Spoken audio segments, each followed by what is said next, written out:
विश्व की जनसंख्या वितरण के बारे में पढ़ लिया, घनत्व के बारे में पढ़ लिया, वृद्धि के बारे में पढ़ लिया।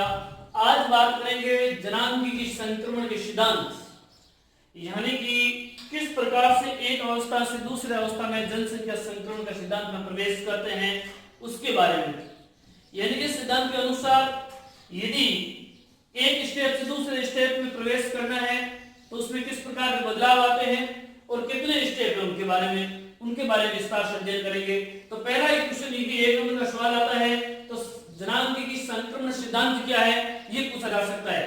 तो इस सिद्धांत के अनुसार जब एक ग्रामीण, खेतिहर या अशिक्षित समाज उन्नति करके नगरीय, औद्योगिक एवं शिक्षित समाज में बदलता है, यानी कि कोई गांव के अंदर रहने वाला व्यक्ति ग्रामीण नगरों की ओर जाता है, ग्रामीण नगरों की ओर प्रवेश करता है, और खेतिहर उन्नति करके औद्योगिक क्षेत्र की ओर निकलता है, और अशिक्षित समाज शिक्षित समाज की ओर बदलता है। और उसमें यदि इस प्रकार से ये बदल करके जाएगा तो उसमें जनसंख्या उच्च जन्म दर और उच्च मृत्यु दर पाई जाती है। उसमें बदलाव आकर के क्या हो जाएगा, निम्न जन्म दर और निम्न मृत्यु दर हो जाएगी। यानी कि वो खेतों में, ग्रामीण क्षेत्रों में रह रहा है तो बच्चे ज्यादा पैदा करेगा और उसमें जो मृत्यु दर है वो भी अधिक होगी, क्योंकि वहां गांव में हॉस्पिटल वगैरह सुविधा होती नहीं है, इसलिए मृत्यु दर भी अधिक होगी, जन्म दर भी अधिक होगी। और यदि वो ग्रामीण से उन्नति करके नगरीय क्षेत्र में आता है तो उसके जन्म दर और मृत्यु दर दोनों भी कम हो जाएगी, उसमें भी परिवर्तन हो जाएगा। इसी प्रकार कोई खेतिहर है वो औद्योगिक क्षेत्र में आता है तो उसके जन्म दर और मृत्यु दर में परिवर्तन होकर के जन्म दर और मृत्यु दर घट जाएगी।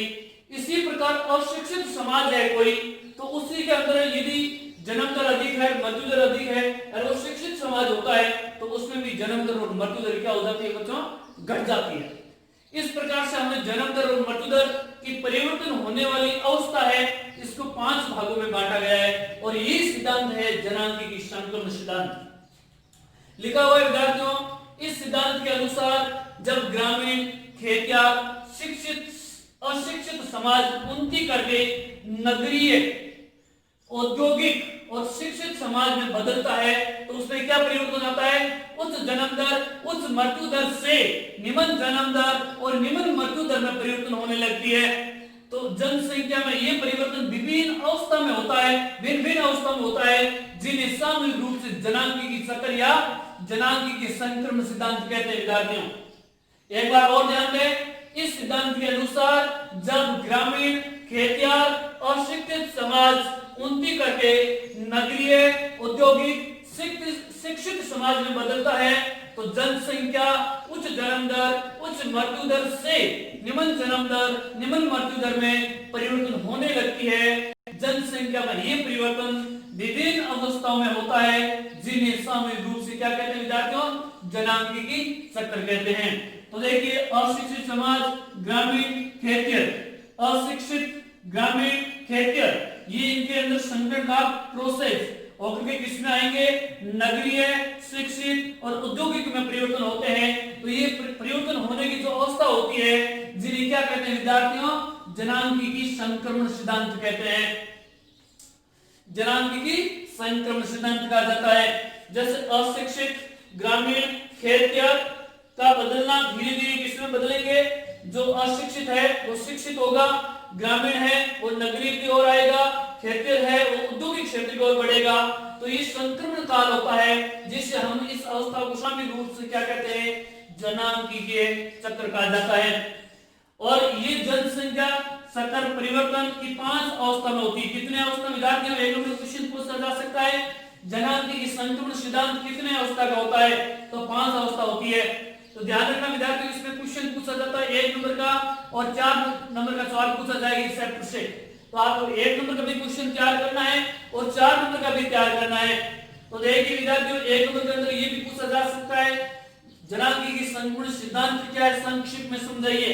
तो आपको लिखना है, इस सिद्धांत के अनुसार जब एक ग्रामीण, खेतिहर, अशिक्षित समाज उन्नति करके नगरीय, औद्योगिक एवं शिक्षित समाज में बदलता है तो जनसंख्या उच्च जन्म दर, उच्च मृत्यु दर से निम्न जन्म दर, निम्न मृत्यु दर में परिवर्तन होने लगती है। जनसंख्या में ये परिवर्तन विभिन्न अवस्थाओं में होता है, जिन्हें सामूहिक रूप से क्या कहा जाता है विद्यार्थियों? जनांगीय चक्र। जैसा कि अशिक्षित तो कहां चला जाएगा? शिक्षित में, ग्रामीण है तो नगरीय हो जाएगा, और खेतीय है तो औद्योगिक क्षेत्र में चला जाएगा। इसको कहते हैं जनसंख्या संक्रमण काल। और ये जनसंख्या परिवर्तन कितने अवस्था में होता है विद्यार्थियों? 5 अवस्था में। कितने अवस्था में? 5 अवस्थाओं से गुजरता है। तो पहली अवस्था कौन सी विद्यार्थियों? उच्च जन्म दर, उच्च मृत्यु दर। उच्च जन्म दर, उच्च मृत्यु दर कौन सी अवस्था विद्यार्थियों? पहली अवस्था है उच्च जन्म दर, उच्च मृत्यु दर। दूसरी अवस्था कौन सी विद्यार्थियों? उच्च जन्म दर व उच्च मृत्यु दर परंतु गिरती हुई प्रतीत होती है। और तीसरी अवस्था कौन सी विद्यार्थियों? उच्च जन्म दर, मध्य मृत्यु दर, जो तीसरी अवस्था है। और चौथी अवस्था कौन सी विद्यार्थियों? चौथी अवस्था है मध्य जन्म दर, निम्न मृत्यु दर। और पांचवी अवस्था कौन सी विद्यार्थियों? निम्न जन्म दर, निम्न मृत्यु दर। इनको एक एक करके अपन विस्तार से बात करते हैं विद्यार्थियों। तो जनसंख्या परिवर्तन की, जनांगीय संक्रमण की कितनी अवस्था है? 5 अवस्था है। पहली अवस्था की बात करते हैं उच्च जन्म दर, उच्च मृत्यु दर के बारे में। इस अवस्था में जन्म दर व मृत्यु दर दोनों ही उच्च होने के कारण जनसंख्या वृद्धि बहुत मंद होती है। यानी विद्यार्थियों जनसंख्या वृद्धि मंद होती है। मुख्य बात यह है, इसमें यह बात है कि जन्म भी अधिक लेते हैं तो मरते भी बहुत अधिक है। प्रथम अवस्था में जन्म भी अधिक लेते हैं और मरते भी अधिक है। ये बात अफ्रीका महाद्वीप में देखा जा सकता है।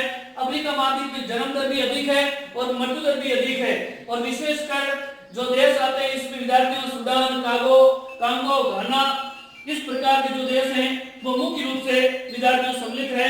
इस प्रकार से अपन बात करते हैं तो ये देश जीवन निर्वाह कृषि पर निर्भर है।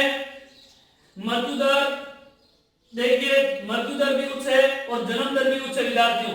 तो ये जो जनसंख्या वृद्धि है ये भी मंद रहेगी, क्योंकि जितने जन्म लेते हैं उतने ही मर जाते हैं। तो जनसंख्या वृद्धि दर क्या होगी? मंद होगी। इसमें क्या विद्यार्थी? युवाओं की संख्या अधिक पाई जाती है। युवा लोग अधिक रहते हैं। तो उच्च जन्म दर, उच्च मृत्यु दर, इस अवस्था में जन्म दर व मृत्यु दर दोनों ही उच्च होने के कारण जनसंख्या वृद्धि बहुत मंद होती है। पूछा जा सकता है विद्यार्थियों किस अवस्था में जनसंख्या वृद्धि दर बहुत मंद होती है? तो प्रथम अवस्था में उच्च जन्म दर, उच्च मृत्यु दर के अंतर्गत। विद्यार्थियों विशेष नोट करें, जनसंख्या वृद्धि बहुत मंद किस अवस्था में होती है? जनसंख्या वृद्धि बहुत मंद किस अवस्था में होती है? तो प्रथम अवस्था में होती है। उच्च जन्म दर और उच्च मृत्यु दर में जनसंख्या वृद्धि बहुत मंद होती है, क्योंकि इस अवस्था में जन्म दर और मृत्यु दर दोनों उच्च होने के कारण जनसंख्या वृद्धि बहुत मंद होती है। इस अवस्था वाले अधिकतर देश जीवन निर्वाह कृषि करते हैं, अविकसित देश होते हैं। इस अवस्था में अविकसित देश होते हैं, जीवन निर्वाह कृषि पर निर्भर रहते हैं।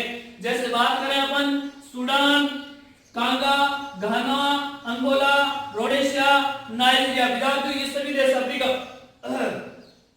अफ्रीका महाद्वीप के हैं। कांगो, घाना, अंगोला, रोडेशिया, नाइजीरिया, ये सभी विद्यार्थी कौन से महाद्वीप के हैं? अफ्रीका महाद्वीप के। अब बात करते हैं विद्यार्थियों दूसरी अवस्था की। तो दूसरी अवस्था में देखिए विद्यार्थियों उच्च जन्म दर, उच्च मृत्यु दर परंतु गिरती हुई प्रतीत होती है। देखिए इसमें क्या लिखा विद्यार्थियों? इस अवस्था में जन्म दर, मृत्यु दर दोनों ही उच्च होती है, परंतु स्वास्थ्य सेवाओं के कारण, कौन से कारण विद्यार्थियों? स्वास्थ्य सेवाओं के कारण, स्वास्थ्य सेवाओं के कारण में विस्तार के कारण मृत्यु दर गिरती हुई प्रतीत होती है। यानी कि इन क्षेत्रों में स्वास्थ्य सेवाएं उपलब्ध होने से कारण इसमें थोड़ी सी मृत्यु दर गिरती हुई प्रतीत होती है। इसलिए सेकंड अवस्था विद्यार्थियों उच्च जन्म दर, उच्च मृत्यु दर परंतु गिरती हुई। इन अविकसित देशों के अंदर विकसित देशों द्वारा कुछ स्वास्थ्य सेवा में सहयोग देना, जिससे उन देश की मृत्यु दर है वो गिरती हुई प्रतीत होती है। इसलिए जनसंख्या वृद्धि दिखाई नहीं देती है। इसलिए जनसंख्या वृद्धि विद्यार्थियों दिखाई नहीं देती है। तो ये बात होगी विद्यार्थियों। अब बात करते हैं अपन उच्च जन्म दर और उच्च मृत्यु दर के बारे में। तो इसके बारे में अपन विद्यार्थी विस्तार से पढ़ेंगे। देखिए इस अवस्था के अंदर जो सेकंड अवस्था होती है उच्च जन्म दर, उच्च मृत्यु दर परंतु गिरती हुई प्रतीत होती है। इस अवस्था में जन्म दर, मृत्यु दर दोनों ही उच्च होती है। स्वास्थ्य सेवाओं की वजह से विद्यार्थियों इसमें मृत्यु दर गिरती हुई प्रतीत होती है। इस होती है तो आपको विद्यार्थियों लिखना है सेकंड अवस्था होती है जो उच्च जन्म दर उच्च मृत्यु दर की होती है परंतु गिरती हुई होती है। इसी प्रकार अपन बात करते हैं थर्ड अवस्था की यानी कि तीसरी अवस्था के बारे में। तीसरी अवस्था होती है उच्च जन्म दर मध्य मृत्यु दर। तीसरी अवस्था विद्यार्थियों कौन सी होती है? उच्च जन्म दर मध्य मृत्यु दर। कौन सी होती है विद्यार्थियों? उच्च जन्म दर मध्य मृत्यु दर। इस अवस्था में जन्म दर उच्च एवं मृत्यु दर मध्य होती है इसलिए जनसंख्या में तीव्र गति से वृद्धि हुई होती है। यानी कि इस अवस्था में विद्यार्थियों भारत है, पाकिस्तान है, अफगानिस्तान है, नेपाल है जो तीसरी अवस्था में परीक्षा में पूछा जा सकता है भारत किस अवस्था में है। तो विद्यार्थियों आपको आंसर देना है भारत तीसरी अवस्था में उच्च जन्म दर मध्य मृत्यु दर के अंतर्गत है। ये आपको विद्यार्थी विशेष नोट करना है कि भारत किस अवस्था में है तो तीसरी अवस्था में है। भारत के साथ साथ में कौन से देश हैं? पाकिस्तान, अफगानिस्तान, नेपाल। इस प्रकार हम कह सकते हैं भारत उच्च जन्म दर मध्य मृत्यु दर के अंदर है। भारत किस अवस्था में विद्यार्थियों? उच्च जन्म दर मध्य मृत्यु दर के अंतर्गत आता है। भारत किस अवस्था के अंतर्गत आता है विद्यार्थियों? उच्च जन्म दर मध्य मृत्यु दर के अंतर्गत आता है जिसमें क्या बात लिखी हुई है? इस अवस्था में जन्म दर उच्च है मृत्यु दर मध्य होती है इसलिए जनसंख्या तीव्र गति से बढ़ती है। विद्यार्थियों किस अवस्था में जनसंख्या तीव्र गति से बढ़ती है? तो विद्यार्थियों आपको जवाब देना है तीसरी अवस्था में। जैसा कि यह मेरे डायग्राम बना रखा है first stage, second stage, third stage और फोर्थ और फाइव स्टेज में। तो देखिए विद्यार्थियों प्रथम अवस्था बिल्कुल कम है यानी कि जन्म दर और मृत्यु दर दोनों बहुत मंद होती है इसलिए जनसंख्या वृद्धि बिल्कुल मंद होती है। इसमें थोड़ी सी मृत्यु दर गिरती हुई प्रतीत होती है, मृत्यु दर गिरती हुई है। विद्यार्थियों डॉट डॉट लिखा हुआ है इसका मतलब है डेथ रेट। जैसे ऊपर वाली लाइन है बर्थ रेट यानी जन्म रेट, जन्म के बारे में। तीसरी अवस्था विद्यार्थियों है जैसा भारत है, भारत तीसरी अवस्था में है यहाँ दोबारा खुला हुआ है इसका मतलब यहाँ तीव्र गति से जनसंख्या वृद्धि हुई है।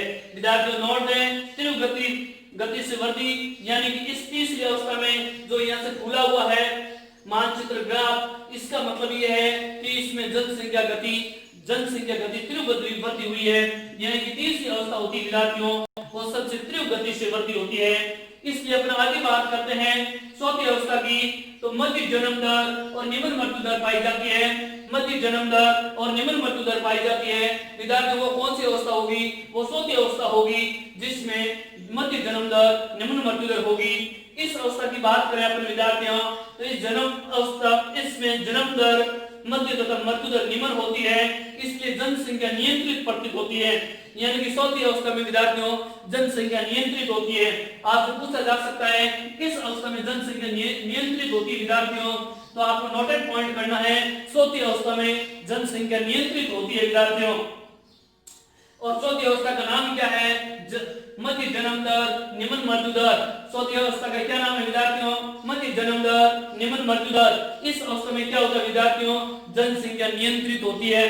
तो यानी कि विद्यार्थियों पहली अवस्था में जनसंख्या बहुत मंद होती है, दूसरी अवस्था में विद्यार्थियों जनसंख्या गिरती हुई प्रतीत होती है, तीसरी अवस्था में विद्यार्थियों तीव्र गति से वृद्धि होती है। तो आपसे किस अवस्था में जनसंख्या मंद होती है? तो आपको विद्यार्थियों प्रथम अवस्था में उच्च जन्म दर उच्च मृत्यु दर के अंदर। और किस अवस्था में जनसंख्या गिरती हुई प्रतीत होती है? तो विद्यार्थियों दूसरी अवस्था में। और किस अवस्था में जनसंख्या तीव्र गति से वृद्धि होती है? तो विद्यार्थियों आपको जवाब देना है तीसरी अवस्था में। भारत कौन सी अवस्था में है? तीसरी अवस्था में है। अगला आपको एग्जाम में क्वेश्चन पूछा जा सकता है विद्यार्थियों किस अवस्था में जनसंख्या नियंत्रित होती है?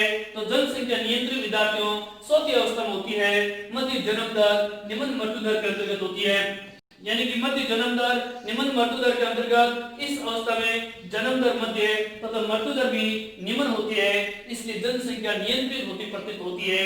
इसमें कौन कौन से देश है विद्यार्थियों चौथे अवस्था में जहां पर जनसंख्या नियंत्रित है यानी कि मध्य जन्म दर निम्न मृत्यु दर है? वो देश है विद्यार्थियों चिली, न्यूजीलैंड, ऑस्ट्रेलिया, अर्जेंटीना, संयुक्त राज्य अमेरिका, मलेशिया, थाईलैंड, चीन, बांग्लादेश इसी वर्ग में है। यानी विद्यार्थियों ये देश है जो मुख्य रूप से चौथी अवस्था में है। कौन कौन से देश विद्यार्थियों जनसंख्या नियंत्रित होती प्रतीत होती है? यानी कि चिली, न्यूजीलैंड, ऑस्ट्रेलिया, अर्जेंटीना, संयुक्त राज्य अमेरिका, मलेशिया, थाईलैंड, चीन, बांग्लादेश इसी वर्ग के अंतर्गत है। अब आगे विद्यार्थी अपन बात करते हैं जो पांचवी अवस्था है निम्न जन्म दर निम्न मृत्यु दर। इस अवस्था में जन्म दर और मृत्यु दर दोनों ही निम्न होती है। अंततः जनसंख्या घटने का भय रहता है। आपसे पूछा जा सकता है विद्यार्थियों किस अवस्था में जनसंख्या घटने का भय रहता है, तो आपको विद्यार्थियों जवाब देना है पांचवी अवस्था। यह आपसे पूछा जा सकता है कौन सी अवस्था में जनसंख्या संक्रमण के सिद्धांत के अनुसार कौन सी अवस्था में मानव शक्ति दुर्बल होती है विद्यार्थियों, तो पांचवी अवस्था में राष्ट्र की मानव शक्ति दुर्बल हो जाती है, क्योंकि वहां पर मतलब बूढ़ों की संख्या अधिक होती है, नौजवानों की संख्या कम होती है। कौन सी विद्यार्थियों? पांचवी अवस्था में। कौन सी अवस्था में विद्यार्थियों? पांचवी अवस्था में। तो पांचवी अवस्था के बारे में पढ़ते हैं। निम्न जन्म दर और निम्न मृत्यु दर होती है। जन्म दर विद्यार्थी निम्न होती है, मृत्यु दर भी निम्न होती है। इस अवस्था में जन्म दर और मृत्यु दर दोनों ही निम्न होती है। अंततः जनसंख्या घटने का भय रहता है। विद्यार्थियों जनसंख्या घटने का भय किस अवस्था में रहता है? विद्यार्थियों पांचवी अवस्था में रहता है। पश्चिमी यूरोप के सभी देश यानी कि स्पेन, इटली, ब्रिटेन, उन देशों की ये प्रॉब्लम है, वहां जनसंख्या घट रही है। सभी देश और जापान भी इसी श्रेणी में आता है। एशिया महाद्वीप का जापान में भी जनसंख्या घट रही है, यानी कि जनसंख्या घटने का भय है। इस अवस्था में पहुंचने पर राष्ट्रों की मानव शक्ति दुर्बल हो जाती है। विद्यार्थियों आपसे क्वेश्चन पूछा जा सकता है किस अवस्था में राष्ट्र की मानव शक्ति दुर्बल हो जाती है, तो विद्यार्थियों आपको जवाब देना है पांचवी अवस्था में। एक बात और ध्यान दें विद्यार्थियों, जनसंख्या संक्रमण सिद्धांत क्या है? इस अवस्था के अनुसार जब एक ग्रामीण ठेकेदार अशिक्षित समाज उन्नति करके नगरीय, औद्योगिक और शिक्षित में बदलता है तो जनसंख्या जन्म दर काफी परिवर्तन हो जाता है। जनसंख्या उच्च जन्म दर उच्च मृत्यु दर से निम्न जन्म दर निम्न मृत्यु दर में परिवर्तन होने लगती है। जनसंख्या में यह परिवर्तन अवस्था में होता है जिन्हें सामान्य रूप से जनांगी की शक्ल कहते हैं। इस प्रकार हमने जनांगी शक्ल के बारे में पढ़ा। इससे आगे अपन पढ़ते हैं उच्च जन्म दर उच्च मृत्यु दर और उच्च जन्म दर उच्च मृत्यु दर परंतु गिरती हुई प्रतीत होती है। इसी प्रकार हम पढ़ते हैं उच्च जन्म दर में मध्य मृत्यु दर, तो इसका भी अध्ययन किया हमने। और इसी प्रकार हमने मध्य जन्म दर निम्न मृत्यु दर का भी अध्ययन किया, निम्न जन्म दर निम्न मृत्यु दर के बारे में अध्ययन किया। जैसा कि विद्यार्थियों मैंने एक डायग्राम के द्वारा भी बताने की कोशिश की है कि इस डायग्राम के अंतर्गत जन्म दर और मृत्यु दर दोनों कम होती है, इसलिए यहाँ की जनसंख्या क्या होती है? मंद गति होती है, बिल्कुल मंद गति से बढ़ती है। और इस काल में जनसंख्या जन्म दर भी उच्च होती है, मृत्यु दर भी उच्च होती है, लेकिन बढ़ती हुई प्रतीत होती है, इसलिए यहाँ जनसंख्या थोड़ी सी गिरती महसूस होती है। विद्यार्थियों तीसरा स्टेट विशेष ध्यान रखना है, इसमें भारत है, पाकिस्तान है, अफगानिस्तान है, नेपाल है, जो तीसरी अवस्था में विद्यार्थियों इसमें क्या होता है? जनसंख्या तीव्र गति से बढ़ती है। विद्यार्थियों ध्यान रखना, क्वेश्चन पूछा जा सकता है जनसंख्या तीव्र गति से कौन सी अवस्था में बढ़ती है? तो तीसरी अवस्था में। ठीक है विद्यार्थियों, और भारत कौन सी अवस्था में है? तीसरी अवस्था में है। बात करें विद्यार्थियों चौथी अवस्था की, तो मध्य जन्म दर निम्न मृत्यु दर पाई जाती है। इस अवस्था में जन्म दर और मध्य मृत्यु दर होने के कारण जनसंख्या नियंत्रित होती है। आपसे विद्यार्थियों पूछा जा सकता है क्वेश्चन किस अवस्था में जनसंख्या नियंत्रित होती है? किस अवस्था में जनसंख्या नियंत्रित होती है? तो विद्यार्थियों आपको जवाब देना है चौथी अवस्था में, यानी मध्य जन्म दर निम्न मृत्यु दर के अंतर्गत। विद्यार्थियों इसके अंतर्गत कौन कौन से राष्ट्र सम्मिलित किए जाते हैं? इसके अंदर जो दक्षिण अमेरिका का चिली है, न्यूजीलैंड है, ऑस्ट्रेलिया है, अर्जेंटीना है, संयुक्त राज्य अमेरिका है, मलेशिया है, थाईलैंड है, चीन है, बांग्लादेश है, जो चौथी अवस्था में है। इस प्रकार हमने बात की निम्न जन्म दर निम्न मृत्यु दर के अंदर यह जनसंख्या कम होने यानी घटने का भय रहता है। इसमें मुख्य रूप से वो देश आते हैं पश्चिमी यूरोप के और एशिया का जापान, जहां पर राष्ट्र की मानव शक्ति दुर्बल हो जाती है। इस प्रकार विद्यार्थियों यदि 4 नंबर का क्वेश्चन आ जाता है तो आपको ये पूरा लिखना है जनसंख्या संक्रमण के सिद्धांत के बारे में, और ये डायग्राम भी बनाना है दोनों। इस प्रकार से हम जनसंख्या संक्रमण सिद्धांत के बारे में बात करते हुए विश्व में जनसंख्या वितरण, घनत्व, वृद्धि के बारे में ये तीसरा चैप्टर क्लियर करते हैं। Thank you.